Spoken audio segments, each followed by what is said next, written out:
Today is Thursday, March 28, 1985. This is an interview of Rudy Fabian, who will describe some of his experiences during the Holocaust. Rudy? I was born in 1922, October 10th, in the city of Khust. What is spell that? C-H-U-S-T. In what country was that? Czechoslovakia. My mother comes from Khust. My father comes from Mukachevo, Munkach, where we lived. Munkach was a city of a population around 35,000, of which around 20,000 were Jews, and the nickname of it was Klein Yerushalayim. It was an actual, looking back at it, a very fine cultural center. You had all minorities living in peace, and all these minorities had their own schools.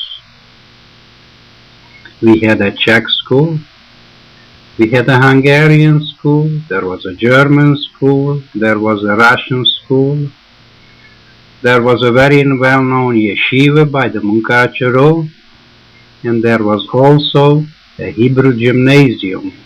What was a private school? It was a very hard school comparison with some of the schools when I talk to children today, because they were 8 gymnasiums, 8 years that you went in the high school, and if you failed 2 subjects, you repeated the whole year. If you failed 1 subject, they gave you a chance to make up during the summer. You took an exam, and if you failed, you repeated the whole year for 1 subject. At home, we spoke only Yiddish. We started talking Hungarian in 1938 when this part of Czechoslovakia became Hungary. In Czechoslovakia we had a wonderful life, because Czechoslovakia by itself, it was the first president, Naaser, who looked at the United States, and he tried to make Czechoslovakia a miniature United States in Europe. Czechoslovakia by itself, they were 5 separate states with their own capital, but the capital city still was Prague. But these little states had their own little capitals. When we became Hungary, we gradually saw what changes are coming. We had to go in the beginning every Thursday afternoon. I'm talking about the Jews only. And it was more like a farce. We marched through the city, then they took us out on a farm to do some very menial work. The work wasn't hard, but it was degrading. On one occasion, they took us into, there was a big gym that the Czechs built there for the soccer, and they wanted us to clean the floor, and it was a parquet floor, and they gave us toothbrushes to scrub the floor.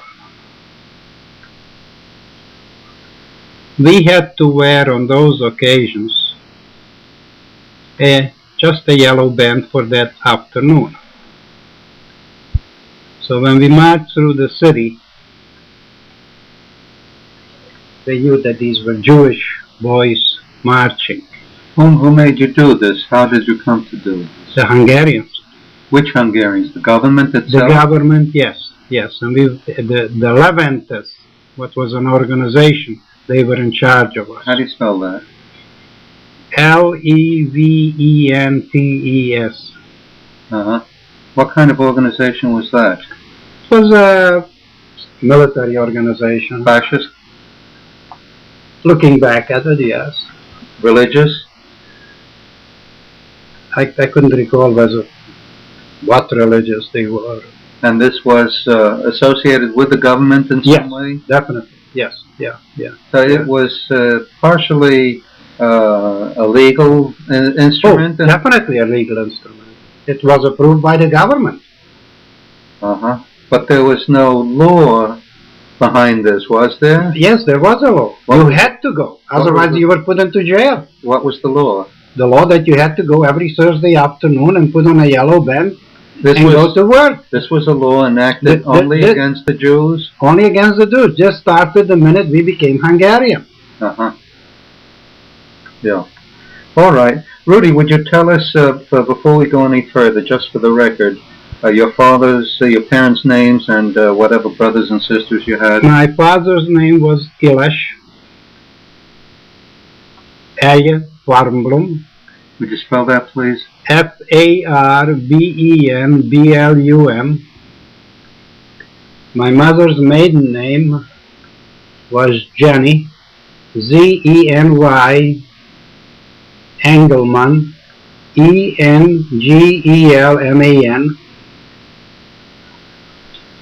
And going back, looking back at the city that I'm trying to describe to you,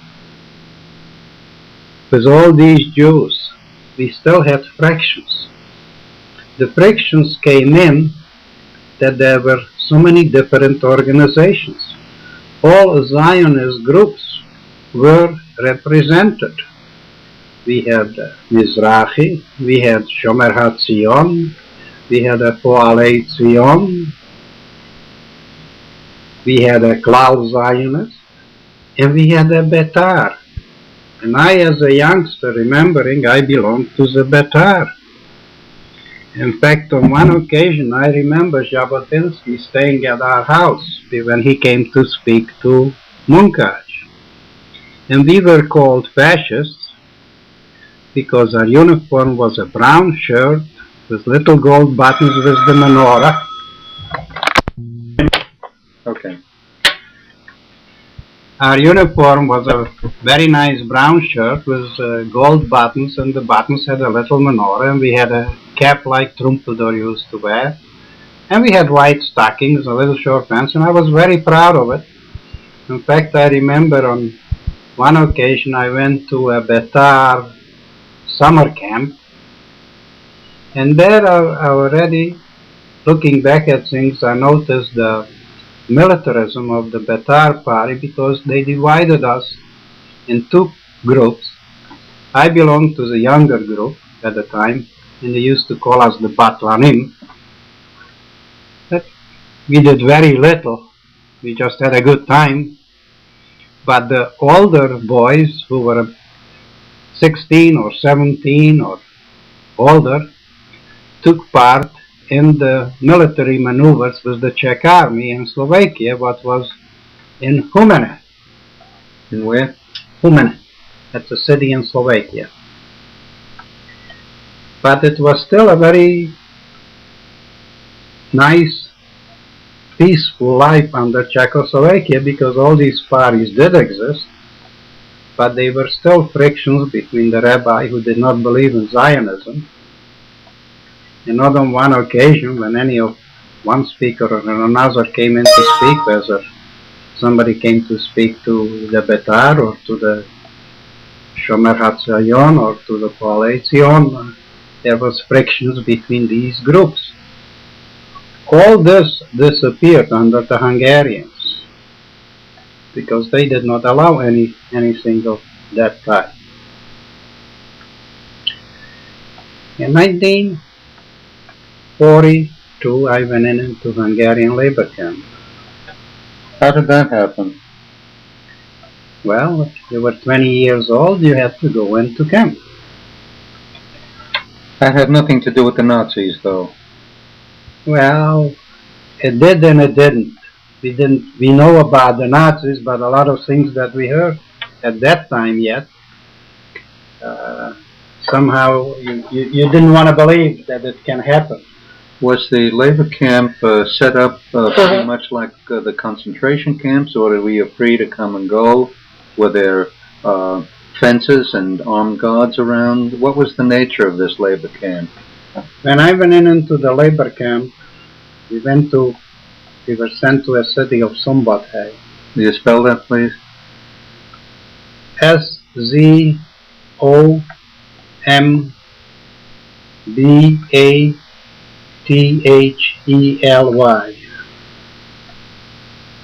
And they put together a group of 100 boys, or 105, I don't recall the exact number, from our area, with a group of Jewish boys in the same age from really Hungary, what we used to call Mamaland, that actually didn't even speak Yiddish, they only spoke Hungarian. And these boys, to my big amazement, were first Hungarian and then Jews. In fact, some of them, when we were taking over the border to Poland, sang the Hungarian anthem, God Bless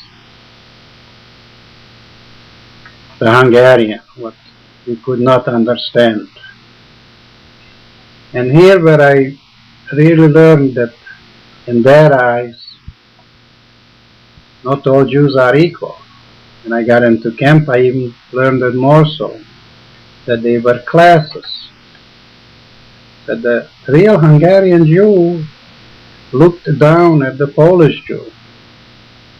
And when there was any disagreement or something, for him there was no more insulting thing to tell me than call me you Polish, that you are a Polish Jew. In a labor camp, we were first for, give or take, about 3 months in Sombatay, where we did very little work. We were wearing our own clothes. We had a yellow band, and we were wearing a Hungarian army cap, except the army cap, the regular army cap, has the Hungarian colors on a little button on top of its cap. We were not allowed to wear that because we were a disgrace to the Hungarian nation. In the first 3 months, we got up very early. We were each assigned an instrument, whether it was a shovel or a pick or an axe or a saw. And for 3 months, we marched. In the camp or in the countryside? In the countryside, in the camp, but it was constant drills. Were you under? Right. Yeah, were you under any armed guards? Armed guards, constantly. Constantly? Constantly. Were there any escapes? No. No. Not here. Was there any viciousness, any punishment? Yeah. You mean there were beatings? Not as much as beating on occasional, but punishments came in some of the things that we had to do, like go down bend down and for an hour to be on your knees, or in exercises mainly.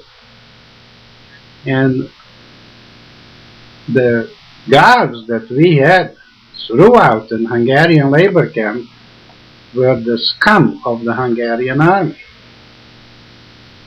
Some of the worst people that uneducated bigots that could kick and hit were assigned to these jobs. In fact, I had there one who was a corporal. His name was Winkler. What was his name? Winkler. W-I-N-K-L-E-R? Right. Whom I taught Hungarian history and geography and a little literature and a little mathematics. So he took later a test. I got him ready for the test to become a sergeant. Yet this man was an absolute sadist. Some of the things that he sort of were just unbelievable. What as punishment, and he had fun. To him, that was fun.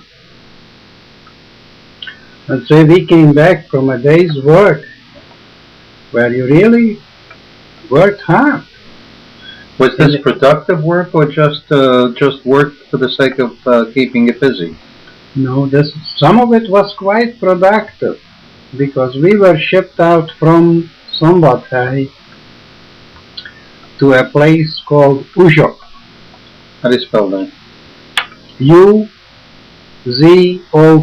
It's on the border between Poland and Czechoslovakia. Uh-huh. And there it was very cold. We were put into cars, cattle cars, and Sombatay, and we traveled anywhere between, I don't recall the exact time, but I remember it was approximately a week. Cattle cars were never opened. You were locked up for a whole week? For a whole week. Did you have winter clothes? We had, that time we still had our own clothes, so it wasn't, but it wasn't heated. What did they do about feeding you? They just about opened it up once a day, and they gave for so many men a bread and coffee, and then they opened it up again at night. And it was in the middle of the cattle car. There was a bed look you had to make. You made there, and that was it. What was there in the middle of the car? Like a barrel where to make. Uh-huh. Now, when we arrived, in the middle of the night, we arrived to Uzhok. We didn't know where we are. They just threw out our belonging, and they threw us out of the cars. And we had a little lieutenant who was in charge by the name of Illes. How do you spell that? I-L-L-E-S. Uh-huh. Who... Is there a first name? I don't recall his first name. Who, when we lined up over there, gave us a very interesting speech. And to understand this speech, you have to go in a little bit into Hungarian history. When the Hungarians came down to Europe from Asia, they came down as two tribes, the Finn and the Uhors. The Finns settled up north, the Uhors settled in Middle Europe. And they had the Middle European Tatars had a tribe by a leader by the name of Attila the Hun. Now, according to their history, when Attila died and he was buried, they took a number of, I don't know how many thousands of slaves, and they diverted a certain river, and they buried him with all his glory and his jewels and everything. And then they diverted the river back on this place where he is buried, because they don't know where he is buried even today. And all these slaves, when they came back after this work, they were killed. So they can't tell where Attila is buried. And when we arrived, middle of the night, he went into a speech that we're going to be like Attila's slaves. None of us will be able to tell the enemy what kind of work we're going to do. Now, we were mountains that were, we spoke there to some farmers that since the last World War, since the First World War, never went up there. And we were assigned in the beginning, we had to cut down each 2 men. Here we are talking about people who never did that type of hard physical labor. 40 trees a day. 40 trees a day. And there were the guards to count that you cut down 40 trees, because they marked them. How thick were the trees? Quite thick. 3, 4, 5 feet in diameter, and by hand you had to pull one guy on one side with the saw, one guy on the other side. And the snow, we never realized how high the snow was in some of these places, that in the springtime we lost quite a number of axes, and in the springtime we went back there to look for some of the axes or some of the other instruments that we lost, and the stumps of the trees were over 6 feet high. Then, on occasions, we were lent out. That was absolutely horrible thinking back at it.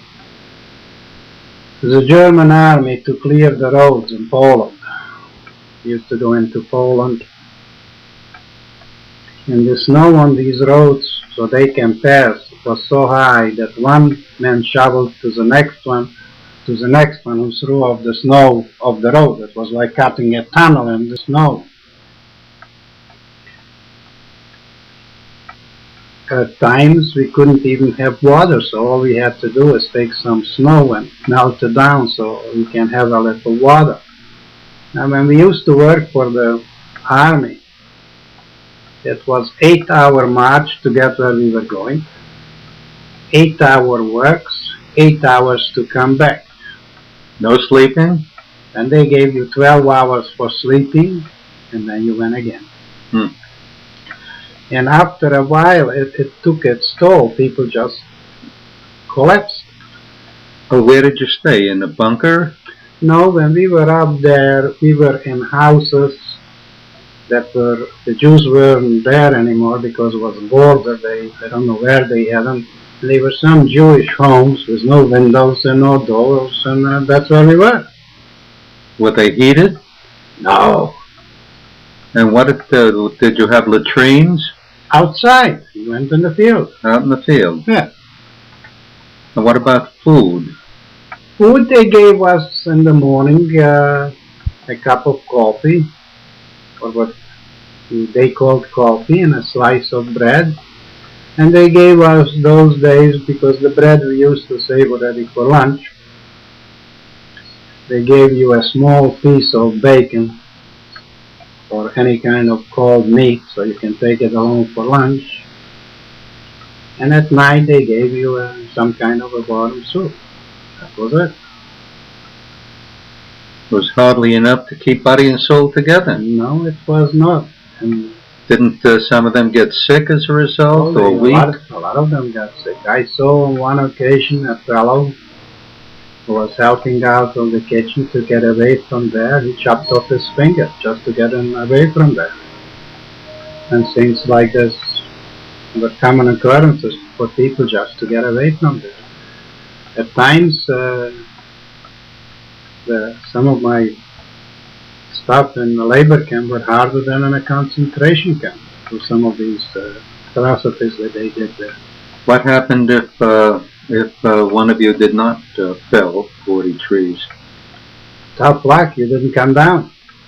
What do you mean? You didn't come down that evening to go to sleep. You'd have to stay there? Mm-hmm. You had to cut down 40 trees. And you had to stay until you cut the 40 trees? Right. And then the guards used to get mad. Because they wanted to come down. They had to stay there. Mm-hmm. So we used to divide some groups that cut it down by 3 o'clock or 4 o'clock, and sometimes some people didn't come back till 8 o'clock or 9 o'clock. Mm-hmm. Were the people mistreated in addition to that? Well, mistreated. You lived under very, very poor conditions. You didn't have enough food. You were constantly cold. You didn't have the clothing for it. And when I'm talking cold, I never experienced my feet are frozen, but I still suffer with. And you didn't have gloves then to work with in the snow? Well, we had the only gloves that you had is that you brought from home that were after a while in shreds. And you can't work with gloves. You can't hold on to a saw with gloves. We had to take them off. And there was I don't think there was anybody who was down there who didn't have ear frostbites or nose or any other part of their body. Was there any attempt at revolt or escape? Any talk of it? Was there any possibility of it? There was no possibility of it, because you didn't have where to escape or to who to escape.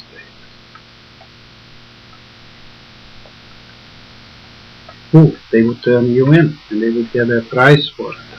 You mean the farmers, the peasants? Whether it's the farmers or the peasants or whoever it was, they were more like bounty hunters. There was no chance of getting behind the Russian lines? No, because the Russian lines were too far away at that time, 1942-43. Were there any killings, wanton killings of Jews at this time where you were? Not from our group, but we heard about things. In fact, on one occasion, this is not wanton killings,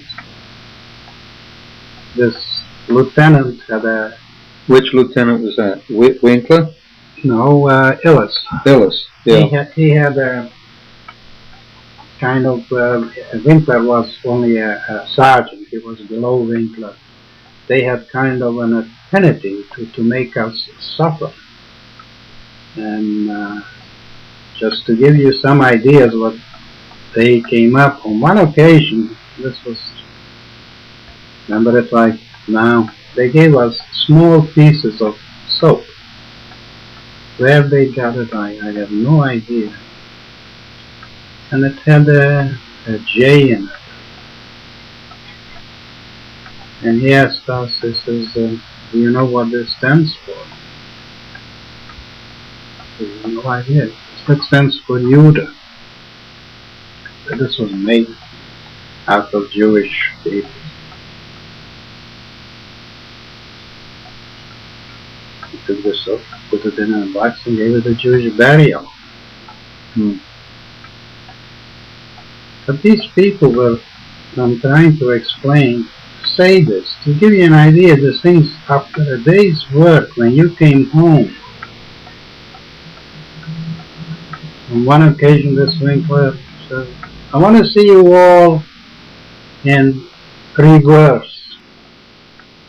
Now, what meant reverse? You had to take all your clothing, turn it inside out, put it on, the front to the back, the buttons on the back, the right shoe on the left foot, the left shoe on the right foot,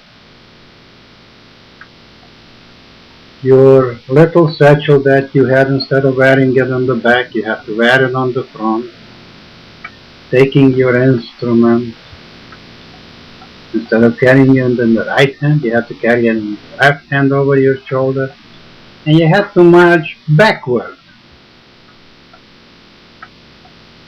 like in a parade. Or on one other occasion, he says to us, everybody take all you get, whatever you have, and we have to get dressed very fast and everything. Took us out. There were some trees. He says, you are all birds. And we had to climb up the tree and whistle as a bird for hours in the cold. I mean, these things were absolutely dehumanizing. And one of the things that really was one of the shockers, as far as I was concerned, as long as I live, I will remember it. I found on myself a louse. I didn't know what it is. I show it to somebody. I said, what the hell is this? Look what I found on me. Starts laughing. It's a louse. I sat that night and cried as a youngster. Me, alive, and as time went on, it became worse, and you discovered that there were hair lice, and clothes lice, flat lice, and gray lice, and black lice, and so many varieties. I never even knew They existed. And I considered that later realizing a bigger enemy than we had anybody, because if somebody had typhus and it bit you and they were carriers, and a lot of people just later in camp died from these lies. Typhus. One thing or another. And as the Russians came closer, they kept us, pulling us back and still working. Now in the mountains there in Uzhak, we were building bunkers for the soldiers. Then we were mining roads, where we were drilling holes under the road, and the Hungarian engineers, sometimes Germans, came and put in mines. They didn't trust us with the mine. And we came back on foot from Uzhok, through the Carpathian Mountains, through Slovakia, through Hungary, into Austria. And it was a march, or you made it or you didn't make it. It wasn't easy because you were on constant move. The food was very poor. What do you mean constant movement? Well, they moved you back. You stayed in one place maybe 2 weeks, did a little work, and then they moved you again, and then they moved you again. It was all march. These marches, how long did they last? Sometimes 4 days, sometimes 5 days, sometimes a week, because things kept on changing. How many hours a day were you really on the road? About 8, 10, 12, depending what destination they assigned. There was no set rule that you're only going to march so much or so much. Did the guards march along with you, or were they riding? No, they didn't march along with us. They were on a carriage. So they had to creep along with you, or Yeah, keep up with your pace? That's right. They were in the back and some in the front. They marched with us. They had to keep up, and sometimes we marched too fast and the kitchen didn't come on time, so we didn't get any food. So it wasn't a constant that you had food. How many people were in your work group at this time in these marches? Around 200. 200. 200. By the time we were liberated from this group, and I'm talking already the marches, there were some marches later that were even worse. From the original group, there were only 11 left. From an original group of about 200? From an original group of about 200, there were only 11 left? There were only 11. What happened with the rest of them? Died. From what? Sickness, starvation. They weren't shot? Shot. They were shot. Yeah. In 1944, we were working in around a little village, Silvash. What's the name of the village? Silvash. Can you spell it? Yes. Silvas. What was close by the Slovakian city, bigger city of Košice. Now over there, it wasn't that bad because they gave us, some of the soldiers were doing favors for the farmers, so they let us work for the farmers. It was harvest time. And the food wasn't, farmers at least wanted to get their work done, so they supplied the food. But in that period of time,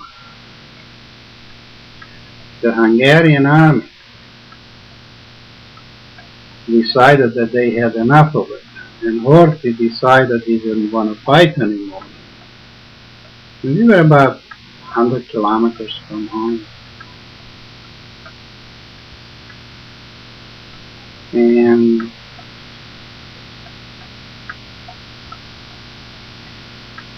when we heard that,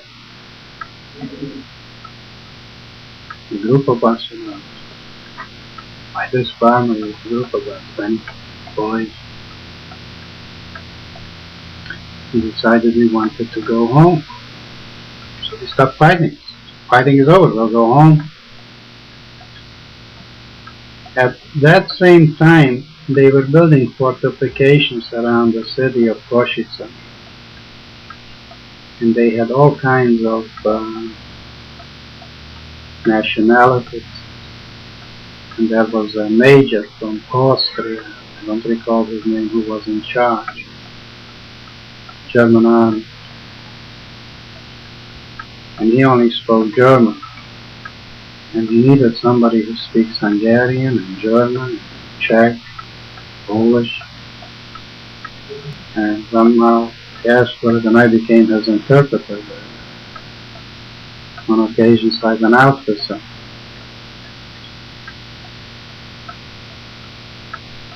And the reason I'm telling you about it is because when we stopped working, and when Horthy said he had enough, Salas, took over. Salas was a big fascist. And within 24 hours, everything went back to original status. And this little Lieutenant Hillis reported that we didn't want to go to work, that we were sabotage, and they locked us in overnight in a big, like a wine cellar, you know how deep it was. And he decided that in the morning he was going to go and hang us. So the book said that sabotage.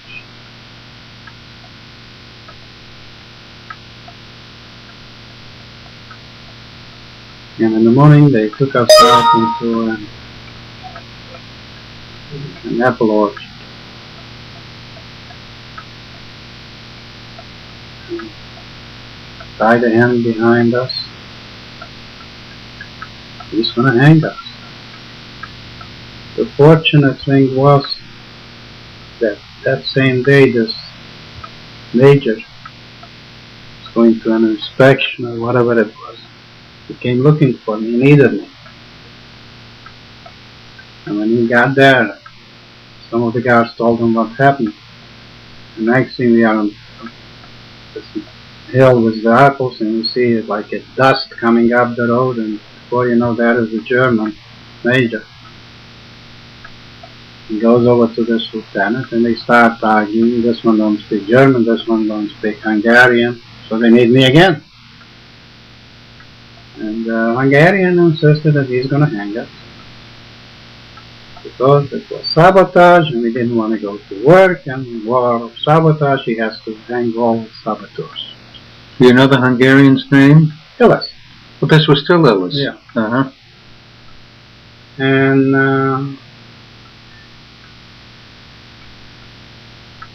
the argument went back and forth, and finally the Hungarian didn't want to give in. So the German said to him, and I was the interpreter. He says, fine, you want to hang him, hang him. I said, when you come down, I'll put you in German court-martial. Because I have drank you and you are not obeying orders. And then, where he backed down a little bit, he says, you want to punish him a different way. And he backed down on that and took us back. He cut our foot to head. And then for, it was 10 days. When we got home from work, he tied our hand in the back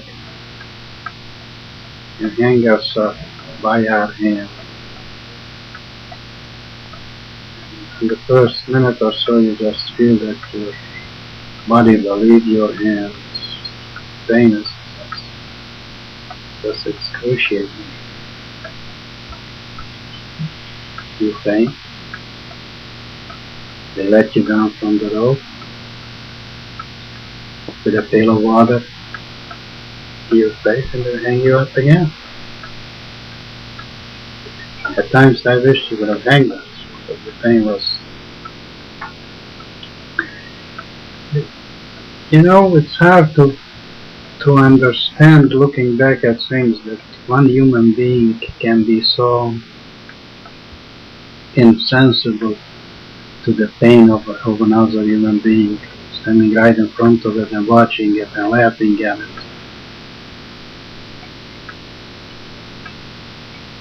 As we got closer to the Austrian border,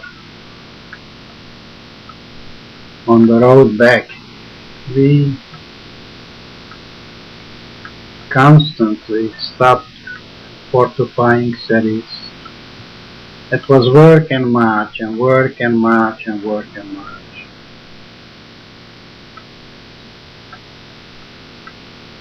In Sombathay, we were working again, digging bunkers, and it went. We were one day out there, and the Russians came so close that I could see the Russian tanks. And we hid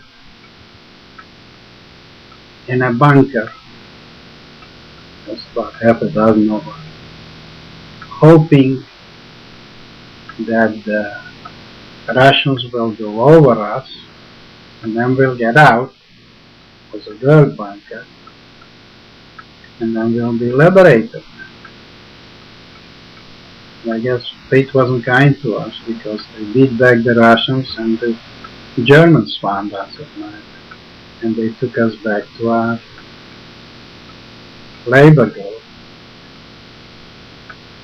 Quite a number of the boys got killed that day because of the mortal barrages, mortars that went on back and forth between the Hungarians and the Germans against the Russians. 2 boys did escape. What is a really unbelievable story, the way I found out about their escape. One lived in Sombathay, and one lived in a city from close to my hometown, Sirleaf. And they escaped. And this fellow from Sombathay, his father was a big farmer. They had some farm that a Christian was taking care of. And they went over there, and they were there for about 6 weeks. And the Hungarian field police found it.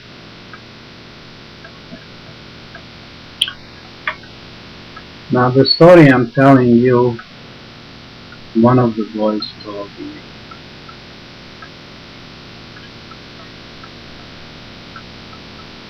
The 2 boys were taken out to a Jewish cemetery. They made them dig a grave. They couldn't dig too deep because it was very cold and the ground just wouldn't give. And these field police backed up and shot them in the back of the head. Both of them? Both of them. Do you know their names?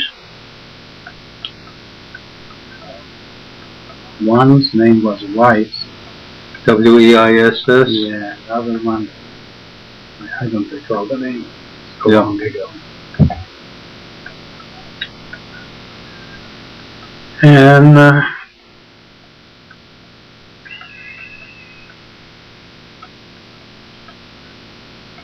the story I'm telling you now, as I told you before, one of them who did survive told me. As the bullet entered, they both fell into the grave. Fortunately, it was very, very cold. and one did get killed, but one, the bullet entered in the back and just grazed his teeth and got out in the front of his cheek. And being it was so cold, he didn't bleed to death. The blood gelled. When he awoke, that by that time already we didn't have our civilian clothing because our clothes wasn't shred. So the Hungarians gave us all the army clothes, except we didn't have the belt. We were wearing a yellow star in front and a yellow band. So they knew that we were Jews. And when this fellow awoke from this experience, he took off his hat and he threw away his yellow band and pretended to be shell-shocked. The battlefield, the front was pretty close by there, and he walked into an army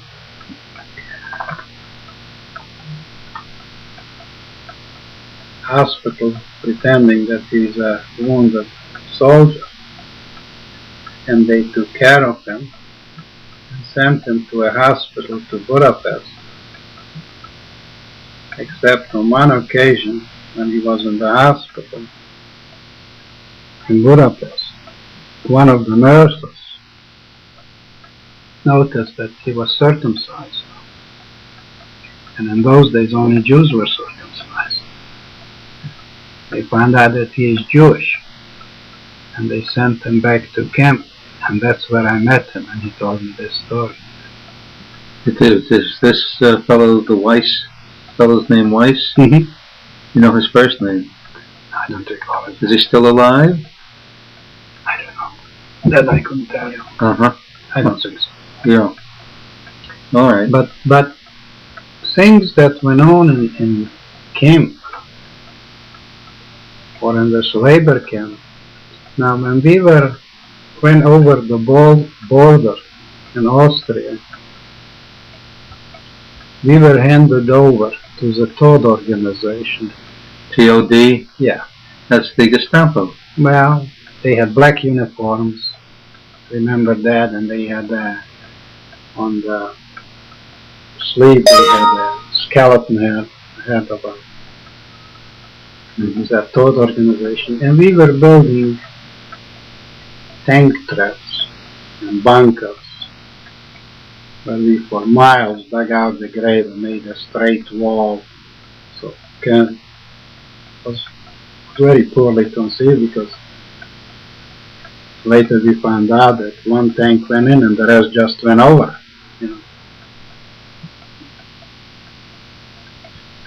From there, as the front again kept on going, we went through Austria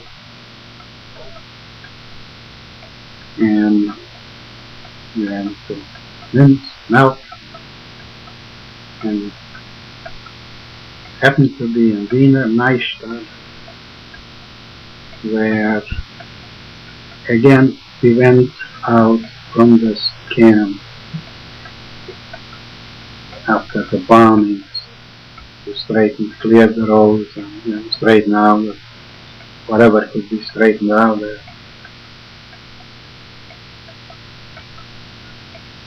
And that's where the first time I ran into other war prisoners. But as the Russians came closer, the Americans and some Canadians were evacuated, and I snuck into their camp, and the treatment that they had compared to us was like heaven to us, like a palace. Same thing with the food. I mean, there was no comparison. We were we would call the low man on the totem pole as a Jew when it came to, they didn't care how many people died. There was just, so some more died, some more died. Now in Austria, when we were in Wiener Neustadt, on one occasion there was a bombing.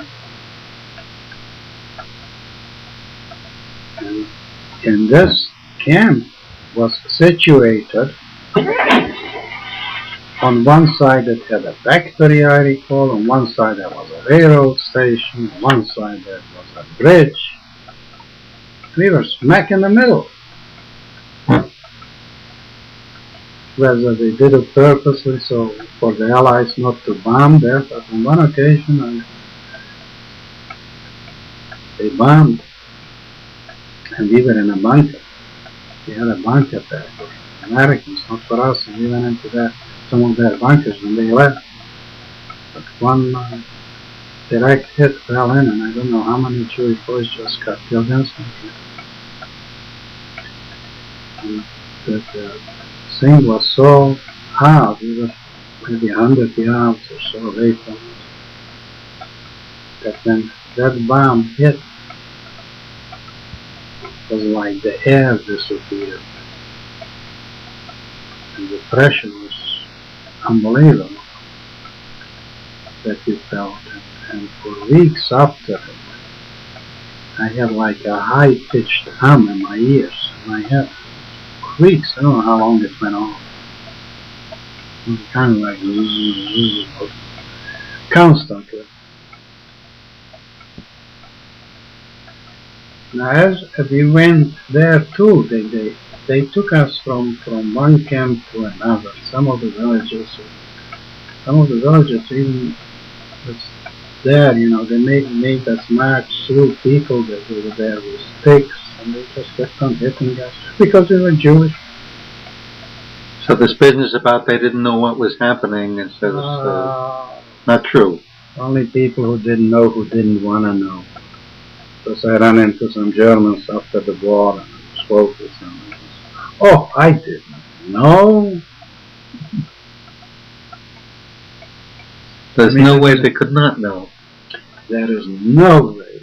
If you really, you know, you didn't want to talk about it, you were afraid of it, yes. But you didn't know, I don't believe it. I just don't believe it. Because in my hometown, going back, I heard about something that I had murder in my heart at 45. I had a gun and today I would have found that one person. I consider myself a very mild-mannered thing. I would have killed that person. And I'm talking about, I wasn't home on it that time. When they took the people from the ghetto to the railroad, my mother and my father and my grandmother were in the same marching. And my grandmother would have been in her 60s.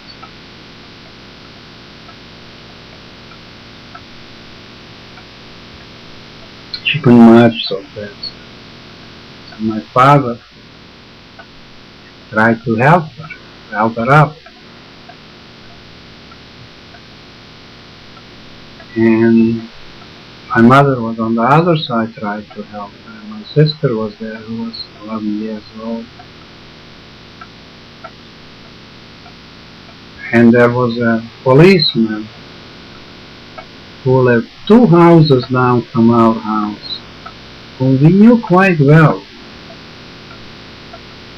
And she, from what I understand, but he told me the story, she must have said something to the police, have pity or something on the old person, and he beat up on my mother. I would have found that man at 45, I don't care where. I went looking for him, I couldn't find him. You remember his name? No, I don't remember his name. And I could recognize him even today, if I would see him. As he looked to me then. Yeah. Did you have any brothers and sisters? I had a sister, and she got killed in Auschwitz with my mother. My father died in another camp. Somebody told me just before I came to the States of starvation. And I personally I developed a kind of a guilt feeling that I sometimes, disturbed me quite a lot. Why did I survive? Where my mother, especially my father, were much better people than I was. By better I mean that my mother, her life was nothing but charities. I remember as a child she was involved. In Europe there was no middle class, or you had it or you didn't have it. And we had a business where we had in a number of cities stores. My father was an export-import business. He had a maid at home. And my mother used to go mornings to the school. I'm talking Hebrew gymnasium, because they were kids in this school who didn't have breakfast. So at 10 o'clock, she was there every morning. There was a group of women that she was involved with, and they used to boil up milk, and these poor kids used to come down and give them a roll and a glass of milk. Winter time, she was involved with the joint that used to send clothing from the States. The Joint Distribution Committee? The Joint Distribution Committee. She was a member of it, yes. And these women knew the families who needed the clothing. But here again, we Jews live with pride, and we couldn't embarrass the people. So I remember as a child, more than one occasion where I used to put these packages on a sled, go in the winter at night to these people's door, leave a package on the door, take away the sled, and my mother ran away. Then I used to knock at the door and run. They shouldn't see who brought them the package, not to embarrass them. And more than one occasion I heard from my father, who was involved in business, making a living, that Shine, I want half of your mitzvahs. And he meant it, because she neglected the business. Those years, the business language was German. In fact, as a child, I remember we had what you would call here a nanny, so I should learn German. And all the correspondence to Italy or Spain or to the States or to Norway and wherever we got merchandise used to be in German.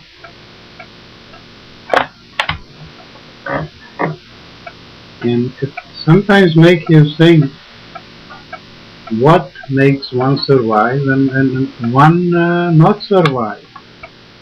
Yeah. Hold it, Rudy. All right.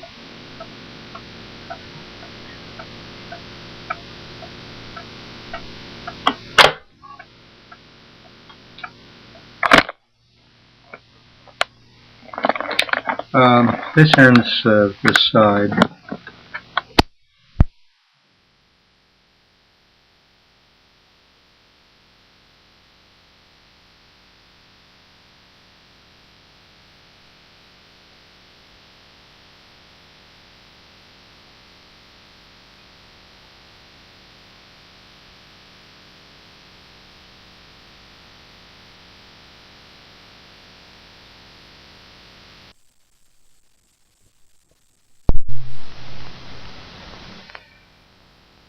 Yeah, Rudy, do you still have this feeling of guilt?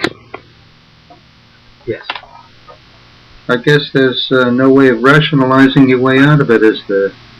I tell you something, Larry. I cannot accept Job's interpretation that the parents ate sour grapes and the acid will settle on the children's teeth. It's very hard to accept it. And I grew up in a very orthodox home. And in 1945, when I got out from camp, I completely turned away from religion. I felt I was deserted. I'm more religious today than I was before. I just didn't want to know.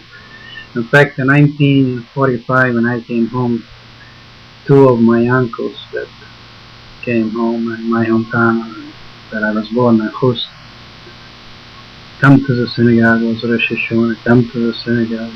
I can find some stupid excuses. I have no hat, I have no clothes, I have no this, I don't. But it was actually an excuse not to go. And they found me some clothes, and I went with them to the synagogue. I felt like a stranger, like somebody who don't belong there, or somebody who was left and deserted. Not as much as for myself, because I survived. But I just felt I felt very hurt that my sister, who was at the time 11 years old, got killed in the gas chamber, and my mother got killed in the gas chamber for no other reason, because she went with her child to protect her child. What was your sister's name? Bessie. You spell that? B-E-S-I. That's what we call it. Bessel. Bessel. Yeah, after my grandmother. She was 11 years old? Yeah. When did they come and take your family away? You were already in the I was in labor camp, yeah. So you didn't know that they had been taken away? No. I was in labor camp. Mm-hmm. I was one day home before the Germans came. It was a sheer coincidence. I bribed my guard in Uzhok. I gave him my wristwatch, and he somehow finagled for me a 48-hour pass and a ticket on the railroad. I came home one day, came home like in the evening, and I left the next afternoon, and the following day the Germans came in. And took your family? We didn't know about it. Uh-huh. I found out about it later, but that was one day before. How did you get a 2-day pass? Did they give passes to the prisoners at the time? Not really. I'm still wondering how I got it. Uh-huh. But you went back? Oh yeah, there was nowhere to go. There's nowhere to go? There's nowhere to go. Well, what if you had stayed away? What would have happened? Eventually you would have been where would you have? There was nowhere to stay away. Where? Were there any partisans in the forest? There could have been. They never contacted us. So you had no way of knowing that you would find some kind of haven in the forest? No. Not then. Mm-hmm. No. So what happened when you went back? Well, I went back to labor camp. Yeah. Nothing happened. We just read about it. A few weeks later, that the Jews in that city were collected, put into a ghetto, and then shipped out. But we never had the idea. We didn't know about a crematorium or a gas chamber till later. I didn't know that such a thing existed till I got into Mauthausen. What year was that? The end of 44. The end of 44. And this was going on since early 1942. Mm-hmm. I came into Mauthausen It was the middle of the night, pitch dark night, and they took us in to this camp. And I was there with an uncle of mine. And we saw there people laying down, and we lay down between these people. Except in the morning when I woke up, these were all dead people. There were thousands of them laid out there. Thousands? Thousands. Bodies, one next to the other. And I spoke with somebody there, another prisoner, and I saw there a big chimney. In fact, I thought it was a factory. And I asked him, what is that, a factory that we're going to go to work into? And he said, factory. So, be careful, you shouldn't fly out that way. I still didn't know. When he explained that those are some crematoriums. I was in a camp, Milk. There I saw human bones. Somehow, one reason or another, the small bones, whether they don't burn or whatever it is, but they were piles, mountains of them.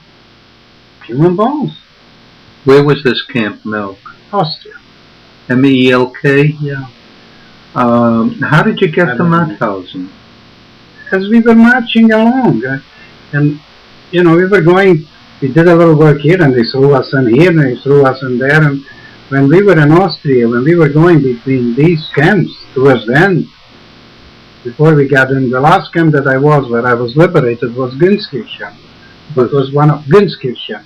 Can you spell it? I think it's spelled Gunskirchen. It's on the outskirts of the city of Wells. W-E-L-L-E-S. Now, when you were marching in Austria, you were still under the Hungarians? No. This time you were under the... Once we got into Germany, we were given over to the TEAUD organization. Oh, I see, yeah. And we were under the Germans. And the Hungarians were completely out of it. They were out of it. Yeah. And from there on, you were completely under the Germans. Right. Like I remember on one occasion, we were going from one camp to the other. I don't remember, exactly which camp it was, but it was in the Austrian mountains. And there was a whole group. They were evacuating a whole camp, not just us. And from far away, you could hear a machine gun going. We didn't know what it was, and it was like a serpentine road. And they set up, you had to march with a machine gun, and they were two youngsters, because the guys in them, those days, they were young kids, 18, 19, or very old men. It wasn't a regular army. And these two young kids set up a machine gun and just indiscriminately were shooting in the people. But I don't know how many people they killed. And I was there with two other boys and my uncle, and he says, well, if one of us gets hit bad enough, you just leave him there. Luckily, in our group of 5, we were marching 5 abreast. Even then, you just didn't go one at a time. You had to be a line, like a military outfit. Nobody got hit, but I saw their bodies just thrown left and right, and you just stepped over them and kept on going. What happened to these bodies? Nothing. They were left in the road? I don't know what happened to them. You don't know? When we used to do these marches, especially in Austria, let's say you marched 2 hours, then you sat down for a rest, 20 minutes or so. Because once we were there, it wasn't just our group, young people. There were other groups with us who were men in their 50s, 60s, 40s, from other labor camps, other prisoners. And when you got up and you moved, those people who couldn't get up and march, these young people just went over, took out the gun and just shot them right there and left them dead in the gutter. on the side of the road. It was a death march. Do you know any of the names of some of these guards? Yeah. You don't know the name of the commander of the group? No names. No. But these were all Germans. Yeah. And they were young, youngsters. Teenagers. Yeah. Hard to conceive of such cruelty among such young people. Yeah. Young people. Young or very old? Were the old people just as cruel? Were the old people just as cruel? Some were. On one occasion, one thing, it still amazes me. There was a fellow with me in camp that could have passed for my twin brother. We were came together from the beginning. Your twin brother? No, he could have passed for my twin brother. Look, a lot of things like that. And this German comes over to us and says, "Why don't you help that man?" All right, so we took him under the arm and we helped him, elderly man. I don't know his name. A few minutes later, he comes over and brings us a slice of bread and gives me half a slice and gives my friend half a slice for helping this man. Oh, sure we'll help him. Maybe he'll bring us a little more bread. Then in the evening, we stopped in a forest. And this guy again comes. He says, "How's the old man doing?" "Oh, fine." And he's there at the tree, was sitting there. This guy goes over, takes out his gun and shoots him. Just like that. No reason. The thing what sometimes in camp that amazed you, that things that did happen, no reason, and you couldn't understand it. That's the worst part. Well, my biggest fear all these years in camp was that nobody will survive, that nobody will be able to tell the world some of the absurdity, some of the things that each person that was there could write a bestseller. Because we each have our own story. Yeah, if anyone would believe it.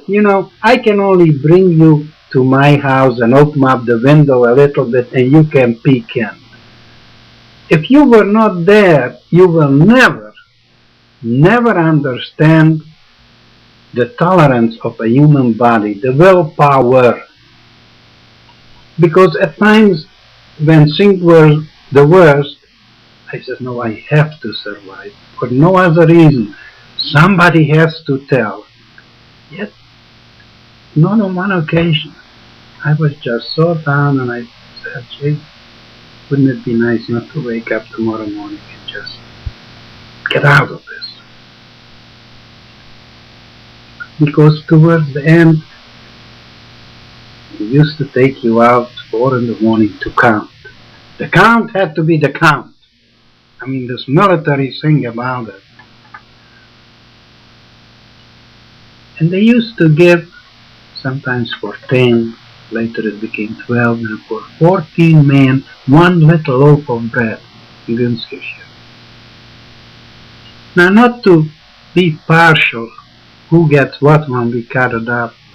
We used to try to take it, cut it up 14 different, put it down on a blanket, take a slip of paper, put a name on it, and put it down. Whatever name was next to which piece, so there is no partiality, that piece you took. And we used to switch the blanket each day to somebody else, because the one who gave the blanket was entitled to the few crumbs that were left there.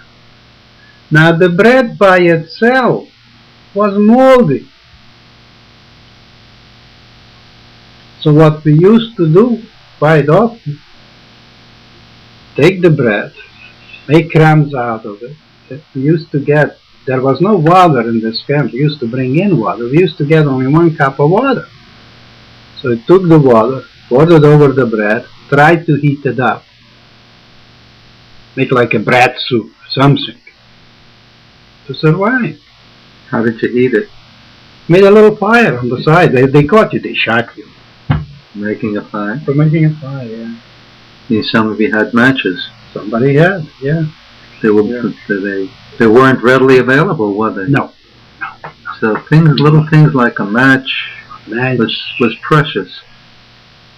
You never knew what was precious. If I would tell you some of the things, looking back, what meant willpower to live. I was in Austria on this occasion. We were working on these for the third organization. And being we were in an age group, that we could produce, on one Sunday, they let us go home early. It was around 2 o'clock. Springtime. And we were at that time living in a mill that was on the river, makes flour. And I go down to the river, something I wanted to wash or clean, and I see bubbles coming up. I see there is fish here. Always loved to fish. I had no equipment. How can I catch fish? I had a pin. I bent it, sharpened it. I unraveled my socks, the cotton, made myself a fishing line. In the back, Smell had a little garden where they grew string beans. String beans grew on a pole. Took one of those, was in business. Guy who lived there, who took care of the things, had a couple of cows, so there was some manure. I started digging in the manure and found a few worms. And I went and I caught about 4 or 5. Most of the fish I lost because there was no shank on the hook, and as I hooked them, I lost them. So then I learned when I hooked them, I had to yank them right out.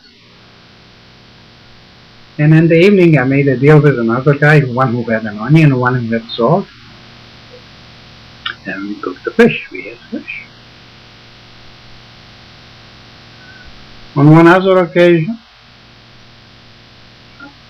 we were working in Hungary yet, and we were working alongside the railroad, building tank traps and bunkers. And we were working right by the railroad as the railroad was going. Now, every few miles, these railroads have a guard to watch the railroad, the crossings. Now, this guy had a few chickens. And these chickens knew already, we come to dig. When we throw out the dirt, there are worms. And they used to come every day. One day I asked one of the kids that was working with me, who was a farmer, I said, how do you kill a chicken? He said, when are you going to kill a chicken? I said, just tell me how you kill a chicken. I'll get a chicken. He says, you can twist his head off. Okay. And we used to go to work over a cornfield. And occasionally I used to see there little ears of corn that fell down. And on one occasion, when we were going out to work, I found one. Chicken are coming, and I throw a kernel, and the chicken comes closer, and another one closer, and the next one closer. The last one I put down next to me, and the chicken comes. I grab the chicken, and I twist its head, put it under the wing, put it under, and I keep on digging. And the guard is walking there, watching us. I guess I didn't twist enough because the chicken revived. The next thing, my arm started going as the chicken kept on kicking. And the chicken you kept under your arm, under your shoulder? Yeah, under my shoulder. I twisted its head, put it under the wing, but it revived. Yeah. And it started kicking. And the German nearly shot me. He came over, he said, oh, verfluchte Juden, what you have that? I have nothing. I said, it's a nervous condition. And he took it, and then I reached in when he turned away, and I twisted till that chicken stopped, and that evening we had chicken. But these were the...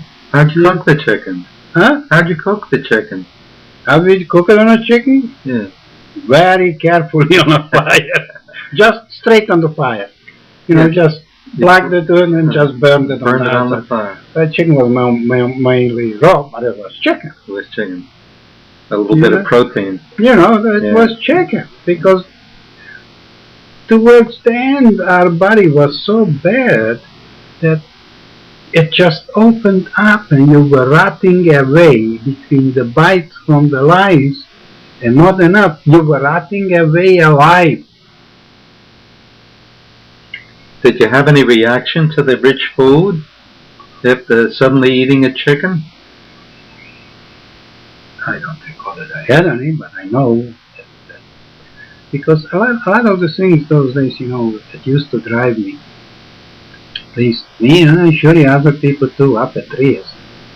You go to bed and you hear, when I'm going to get out of camp, my mother is going to cook me this, and my father is going to make me this, and my sister is going to make me this, and my wife is going to make me this.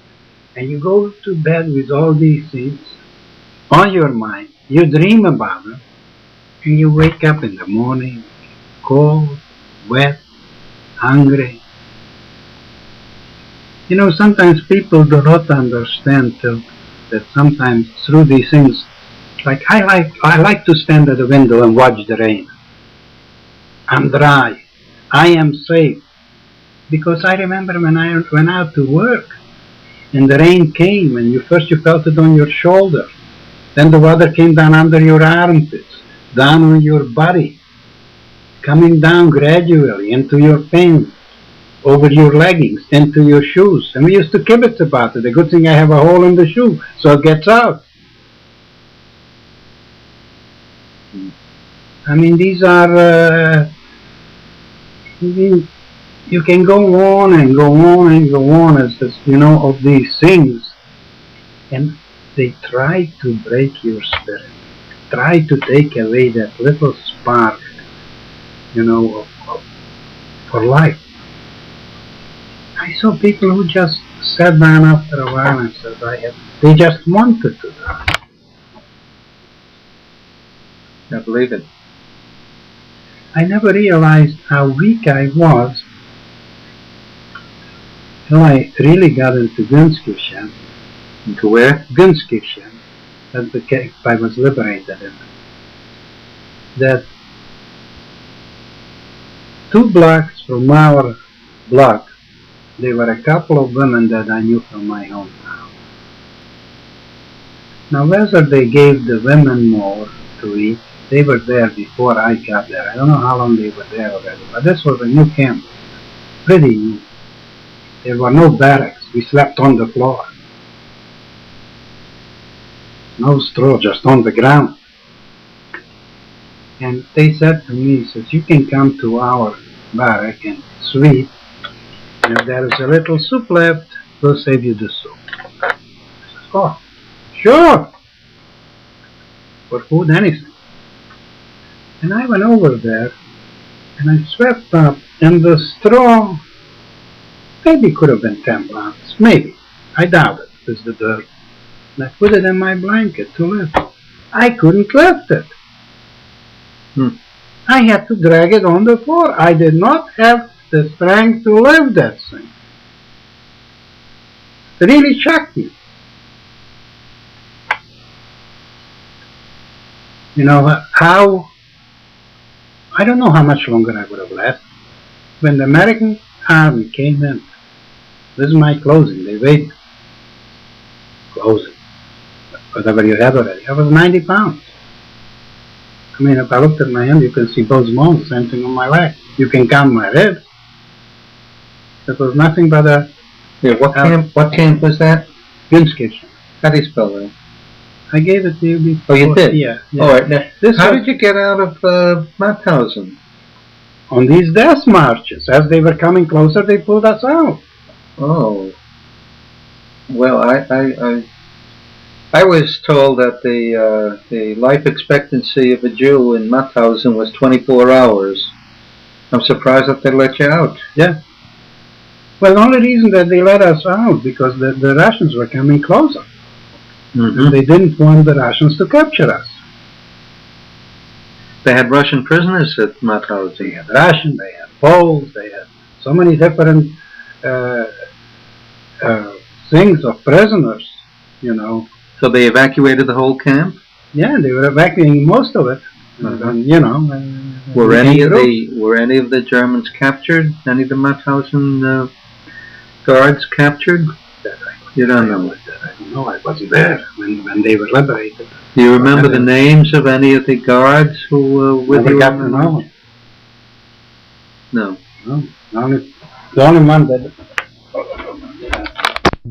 to know the prisoners. Who dared to speak to a guard? Who dared to speak to a guard? Hmm. When we came into Mauthausen in the middle of the night, being I spoke German, so some guy said to me, so why don't you ask him where we are? And I asked him, and he hit me with his butt of his rifle that he opened up my head.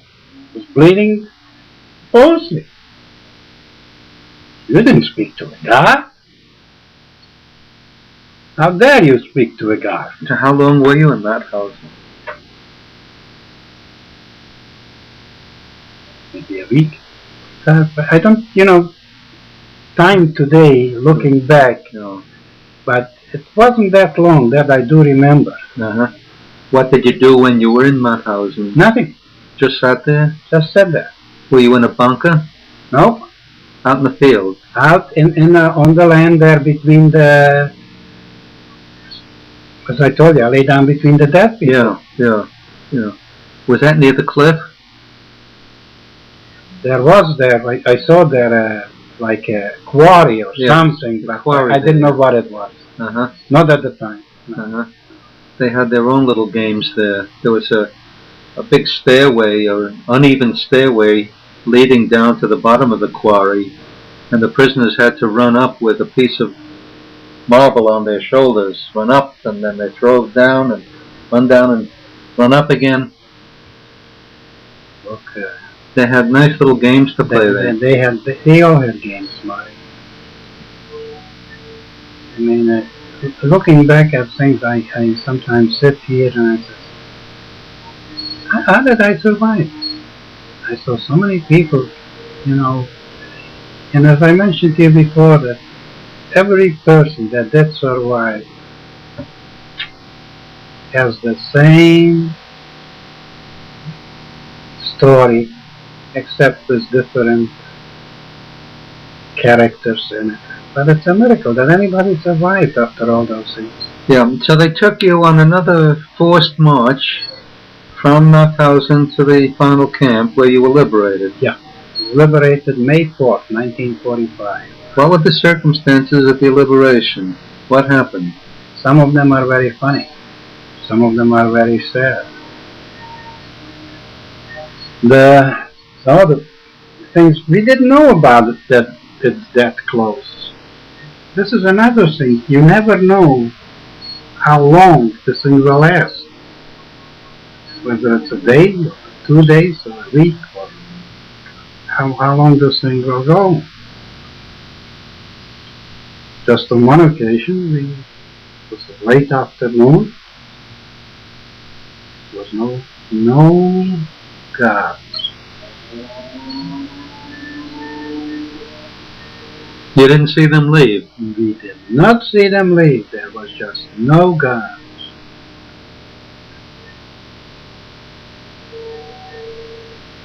And that was it. But even then, when you were liberated, it was your mind of all these years was so trained that you didn't know what to do. You had to have orders. You had to wait somebody to tell you, now, what shall we do next? Shall we go home? Shall we wait? Shall we go here? Your At least mine, and I assure you that other people have the same thing. Well, in the back of your mind, you wanted to go home. You wanted to see who survived.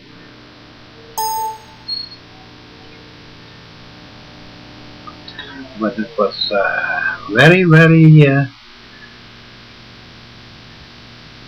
the experience that your willpower, your mind, we used to, already in labor camp and even in concentration camp, we had mind games just to keep your mind active.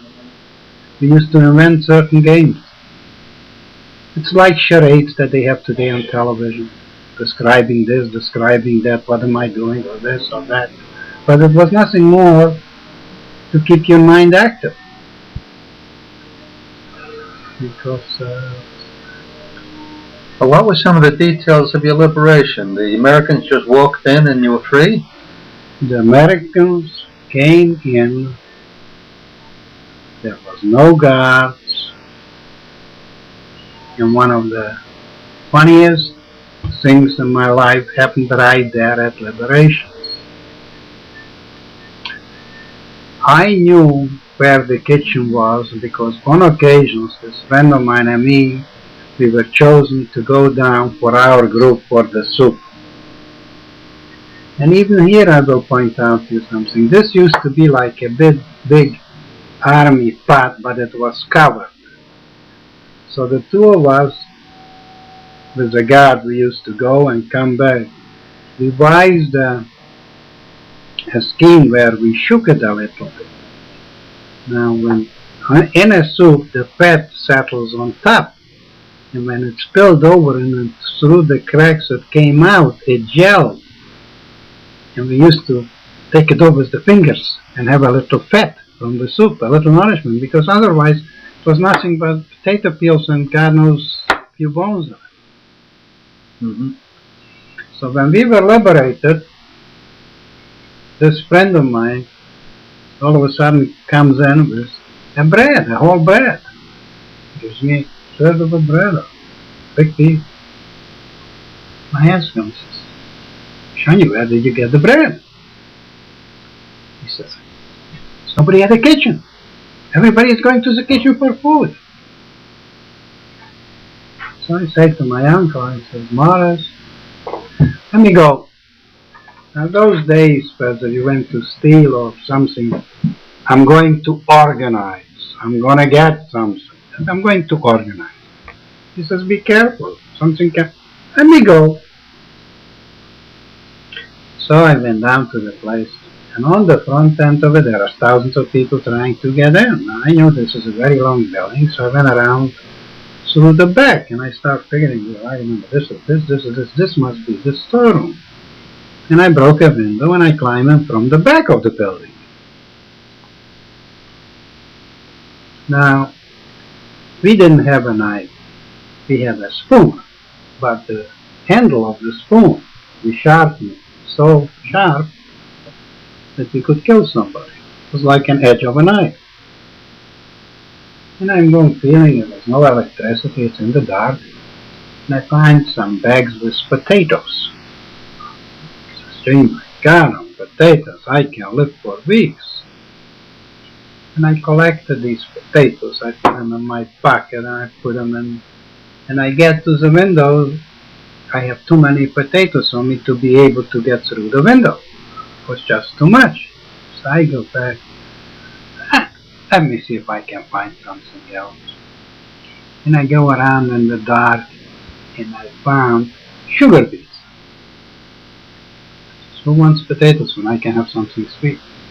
Sugar beets, I can live for weeks. I go back to the window to get out and I hear some voices, so I better wait to go out. I go back, again in the dark, go to a different direction, and I find some bags, and I take my spoon, I cut it off with sugar. I didn't see sugar in years. I started eating it. I filled up my pockets. I tied my shirt up here.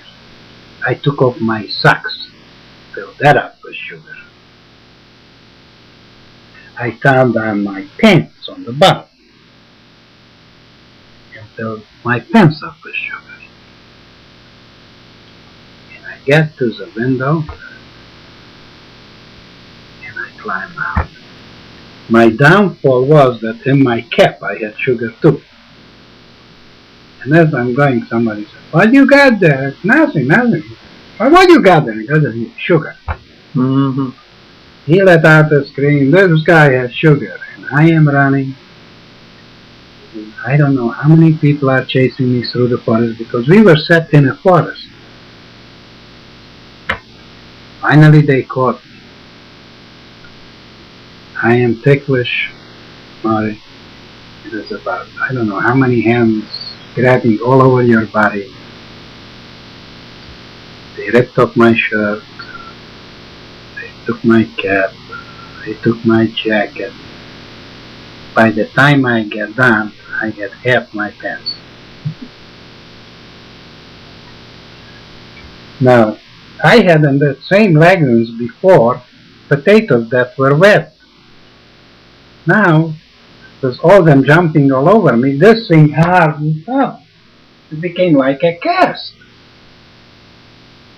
I get back to my group where I was, and my uncle takes one look at me, bloody, dirty as can be.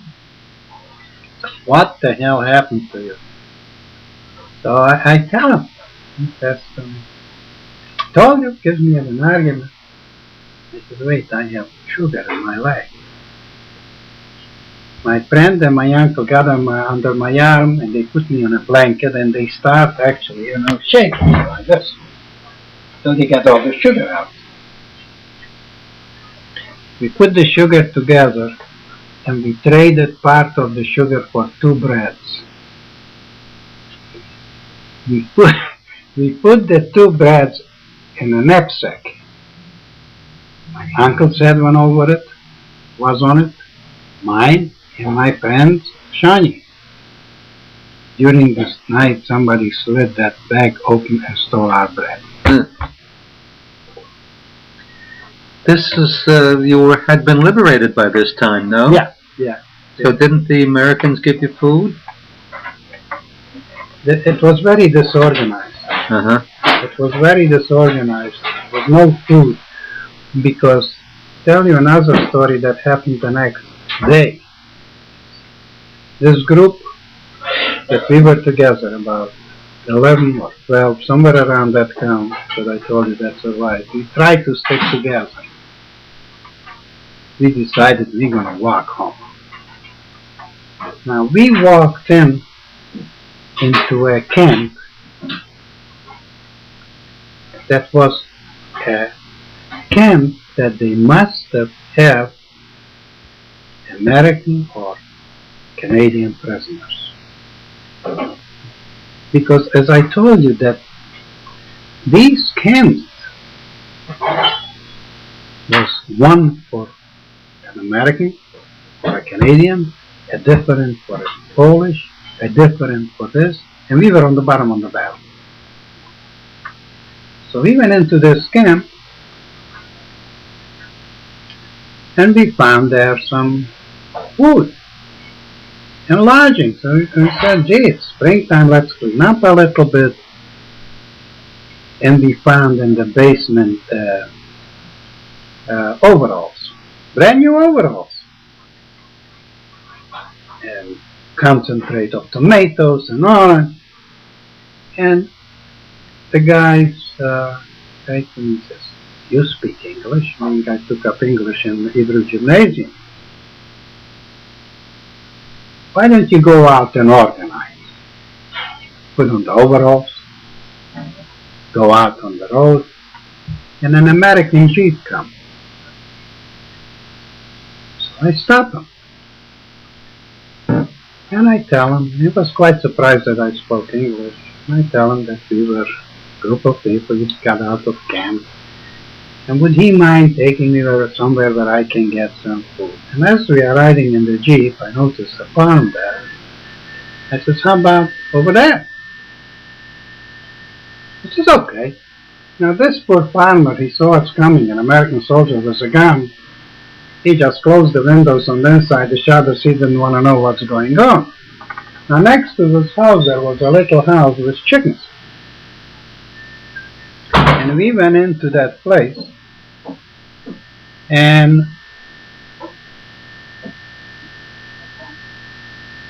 killed a few chickens. Later I found out that these chickens, because they each had a name, that these were some very high-priced chickens. I collected some eggs in my pockets. But the thing here too, to show you how weak I was, there was a turkey. Now I didn't know, today I know it's a turkey. I say to the soldier, I said, I want that big chicken too. He started laughing. He said, that's not a big chicken, that's a turkey. So I go over to the turkey, try to catch it, corner it. And this bird went with his wings, I went flying to the other corner. Well, finally he helped me and we put it in the bag and we went back to camp. And there was one fellow who was the cook before. He says, he was going to take care of everything. He cooked it. And we were sitting outside waiting for him to finish the meal. And then he calls out, come on in. And we sit down to eat. And I take a little of the soup. It burns. I said, listen, you, what the hell did you use so much salt? I can't eat that. And I went out and I threw up. It was such a, I said, well, maybe I'm not used to eat. Then I'm sitting outside and furious with him. In a few minutes, another one comes out and throws up, and another one, and another one, and another one. We all got sick, and I mean sick. So again, they turned to me, go get a doctor. So I get out on the road, and the American Army is going up and down with trucks, and I see on the side there was a jeep, and there are soldiers going over and kissing somebody's hand, calling him father. So I got in line, and he looks at me because I didn't wear an American uniform, and he says, "You speak English? Where did you learn?" I says, I need help, and I tell him about the boys that we got out of camp and we are very sick and we need help. And he got on the walkie-talkie. And within half an hour there was an ambulance there. And they had to pump everybody's stomach. This cook, there was washing powder. He thought it's baking soda. He used washing powder to cook the chicken. Nearly poisoned us all. And we all ended up in the hospital. We got out from the hospital, so they were trying to put in all the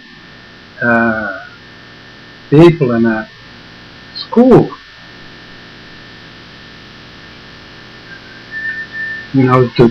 To try to, whether this one wants to go here, But after that, I got very sick. I came down with typhus, malnutrition. And they put us into the school. They made this school into a hospital. And I don't remember how long I was there, but I do remember that in the beginning you had such bad diarrhea and you were so that again you couldn't even make it to go out to the bathroom. There was a pot in the middle of the floor, and if somebody died, they just put them in a sheet and they just took them out. And I don't know how many even died there. A lot of people died after liberation, where their stomach wasn't used to the food or whatever it happened. It was bad. Mm-hmm. And you say you mentioned your uncle several times. He was with you all the way through? No, he was in a different labor group. I met him with in one of the camps. What was his name? Morris. And second name? Fabian. Same thing. Right. Is he still alive? No, he died already here. He came out to this country. He died here. I had other uncles that I met and never made it. On my mother's side, that I ran into them in different labor groups. Any of your family survived and are alive today? I have a cousin. Where? Texas. Same age and I am. My mother's sister's daughter. What's her name? She's married. She goes under the name of Pickup. Blanche Pickup. T-I-C-K-E-R? No, P-I-C-K-E-L. Uh-huh. Where does she live? In Texas. In Texas? Yeah. Uh-huh. So what happened after your liberation? You were sick and then you recovered, obviously. Well, I did recover, but I don't remember it because those days when you had such high fever. You were in an army hospital? No, they made a hospital out of a school. Uh-huh. And they kept us there. And after it, I went to, from there I remember going to Bratislava, where I stayed a few days. And I went to Budapest, stayed there a few days. From Budapest I went home, hoping that somebody might come home. Well, how did you live? How did we You live? didn't have money, did you? How did you travel? No, you traveled? No ticket. You were from concentration camp, you had a piece of paper and travel was free. Uh-huh. Or you had to have this paper. And in each city, by that time, there was organizations and they gave you money. What organization? Joint. Joint Distribution Committee was there? Yeah. Uh-huh. Yeah. And they gave you money? They gave you some money. Yeah. Enough to survive. Uh-huh. I'm not talking about tremendous amounts, but... were the DP camps open by then? Not in those areas, no. Not in that area? No. Uh-huh. The DP camps, they opened later up in Germany. Yeah. Because you had a lot of people that they didn't go home because the same thing that was me. It became Russian. I didn't want to live there. Uh-huh. The Russians took it, even though Czechoslovakia was on the winning side. This part by the Carpathian Mountains became Russia. Uh-huh. What happened when you went home finally? I went home. It was I wish I would have never gone home. Maybe I would have remembered my city as it was. As I passed by my school, there were horses in there. There were rations in there. I came home to my home where we lived. Now, our house was a very nice house by the river. And we had a big iron gate around it. And I knocked at the gate, and the Russian comes out. He says to me, "Что хочешь? What do you want?" And I tell him, "Товарищ, я хозяй, I am the owner," and I tell him the whole story. And he looks at me, he says to me, "Подожди," and I saw this went in for the key. And he comes back with a little machine gun over his hand, pointing at me. He says, "I'm going to count till 10, and then we're going to see who is the owner of this house." I didn't wait till 3. I was never able to get into my own home. So I made up my mind to leave. You never went back there? Never. What happened to, well, now it's still part of Russia, isn't it? Right. So you can't go back and claim it now. No. Uh-huh. And at that point you decided to come to the States? No, I decided to go to Prague. I figured that I will go to schools, finish my studies. I wanted to be a doctor. But that fell through too because the communists were there. And I saw what was going on. It's a long story by itself. So I went to register to came to the States. How'd you get to the States? I had an uncle that sent me some papers. He paid for the There? fare, but it's somebody else who sent me the papers. Who was this uncle? It's my father's brother. And He came out in 1920. his name? His name was Bernard. Bernard. And he lived here in the States? Yeah, he lived in New York. And he brought you to New York? Yeah. You could have gone to Hayas or to the Joint, and they would have helped you get here. Well, I was one of the first ones to come out. I don't think they were yet in, because my visa number was number 4. 4? Mm-hmm. Oh, yeah, you were one of the first. And the passport that I had, this is what I'm trying to tell, why they had to open some of these DP camps. I have a Czech passport that it says nationality. It says so far not determined. It cost me a lot of money to get it, just to be able to get out. And usually when you get a passport, it says to this and this country, to go here and to return, the return is crossed out. Where did you get the money? I borrowed it. It cost me 10,000 crowns to bribe somebody to get a passport. Really? Yeah. And you were able to borrow that or something? It happened to be that a friend of mine from the United States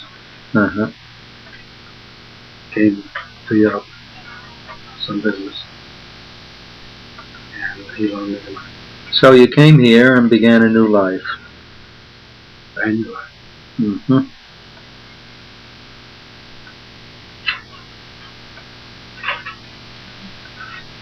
Well, looking back on it, it was one long nightmare. Still is, because I still have nightmares. On occasion when Helen will wake me up. Really? Yeah, not as frequent as I used to have them, but they are still there. And sometimes I wake up and even in my dreams I don't understand what am I doing there. Well, of course. You know, it's a different ballgame, but the nightmares still keep on. Do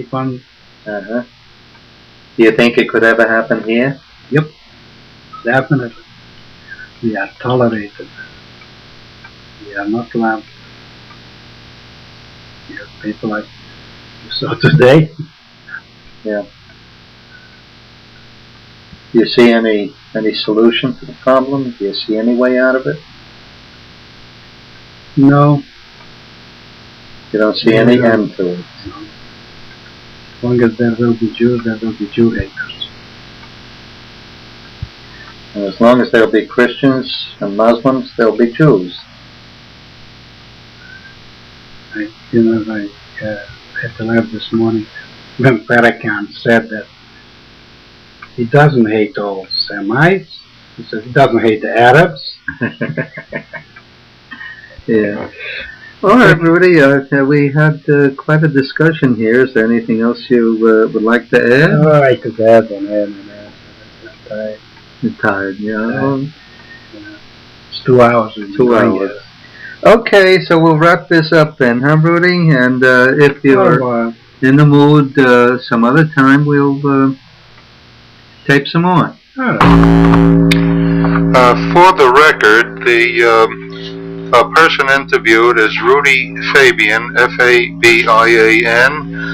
He lives at 3495 Park Avenue, Fairfield, Fairfield, Connecticut. Zip code is 06432. The interviewer's name is Murray, M-U-R-R-A-Y, Kass, K-A-S-S, with the American Jewish Joint Distribution Committee. My address is 417 B for Boy, Heritage Village, Heritage, Southbury, Southbury, Connecticut, 06488.